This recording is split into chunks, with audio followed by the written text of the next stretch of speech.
भंडाऱ्यामध्ये पहाटेपासून विजांच्या गडगडाटासह मुसळधार पावसानं सुमारे 2 तास हजेरी लावली। यामुळे भंडारा शहरातील शास्त्री चौक परिसरात सर्वत्र जलमय स्थिती निर्माण झाली असताना भंडारा शहरातील नूतन विद्यालय परिसरामध्ये पावसाचे पाणी शिरलंय। यामुळे या शाळेला सध्या तलावाचं स्वरूप आलं असून शाळेत येणाऱ्या विद्यार्थ्यांचीही आता तारेवरची कसरत होणार आहे। आढावा घेतलाय प्रशांत देसाई यांनी।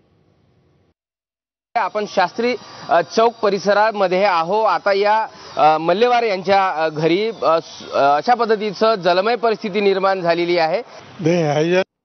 फक्त सांडपाणी वाहण्याच्या कामी आहेत, या पावसाच्या पाणी वाहण्याच्या कामाच्या नाही आहे। या ठिकाणी मोठ्या नाल्या ज्या आहेत त्या मोठ्या करायला पाहिजे आणि आता जे काम चालू आहेत गडरचे किंवा ते पाईपलाईनचे, याच्यामुळे नाल्या इतक्या बुजल्या आहेत की पाणी पास होत नाही, सगळं घरामध्ये शिरतोय आणि पाणी जायला वाटच नाही। इथे कशा पद्धतीचा घरात पाणी शिरलेलं आहे आणि याचं पाणी बाहेर काढण्याचा कसा खटाटोप या कुटुंबियांचं चालू आहे आणि एकंदरीतच कुठेतरी या कामाचा नियोजनाचा फटका नागरिकांना आता भंडारा शहरवासियांना बसत असल्याचं चित्र बघायला मिळत आहे। प्रशांत देसाई, एबीपी माझा, भंडारा।